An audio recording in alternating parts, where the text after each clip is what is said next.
Latar belakang bioteknologi merupakan pemanfaatan makhluk hidup untuk menghasilkan produk yang bermanfaat bagi manusia.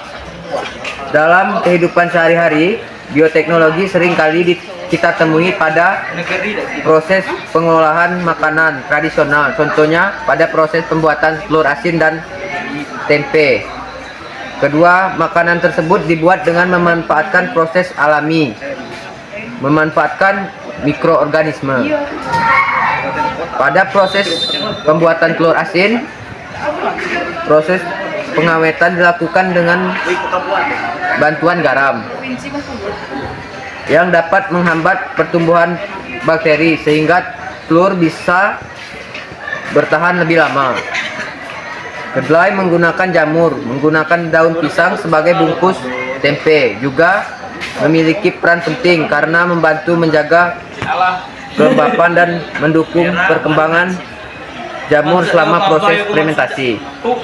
Kegiatan ini sesuai dengan materi yang telah dipelajari pada kelas 10 dan 11, yaitu menerapkan prinsip bioteknologi dan pengolahan pangan dan menganalisis proses fermentasi dan pengawetan dalam kurikulum Merdeka. Baiklah, saya akan menjawab perumusan masalah. Yang pertama, bagaimana peran garam dalam proses pembuatan telur asin? Garam berperan sebagai bahan pengawet yang bekerja melalui proses osmosis. Garam akan menarik air keluar dari sel mikroorganisme sehingga mikroorganisme tidak dapat tumbuh dan berkembang. Selain itu, garam juga masuk ke dalam telur sehingga memberikan rasa asin dan membantu memperpanjang masa simpan telur. Yang kedua, apa pengaruh penggunaan daun pisang terhadap kualitas tempe? Daun pisang berpengaruh positif terhadap kualitas tempe karena menjaga kelembapan selama proses fermentasi, memungkinkan sirkulasi udara yang baik untuk pertumbuhan jamur. Yang ketiga, memberikan aroma khas pada tempe. Yang keempat, mengandung mikroorganisme alami yang dapat membantu proses fermentasi, sehingga tempe yang dihasilkan lebih padat, beraroma khas, dan memiliki tekstur yang baik.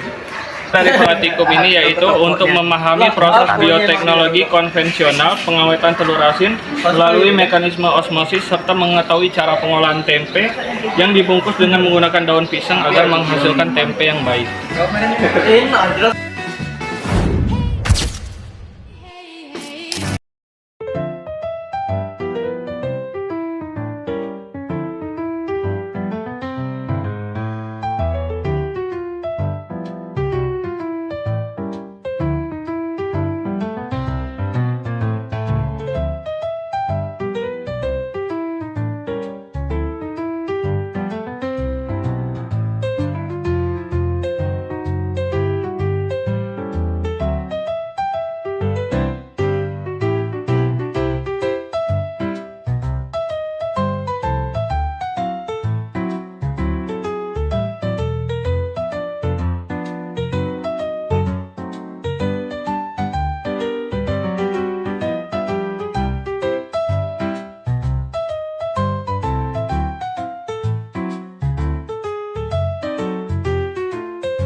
Kesimpulan, pembuatan telur asin dan tempe merupakan contoh penerapan bioteknologi konvensional dalam kehidupan sehari-hari. Garam pada telur asin berfungsi sebagai pengawet dengan menghambat pertumbuhan mikroorganisme melalui osmosis. Sedangkan pada pembuatan tempe, penggunaan daun pisang sebagai pembungkus peran dalam menjaga kondisi lingkungan yang optimal bagi fermentasi. Dengan memahami proses ini, kita dapat mengetahui bahwa bahan sederhana seperti garam dan daun pisang memiliki peran penting dalam menghasilkan produk pangan yang berkualitas.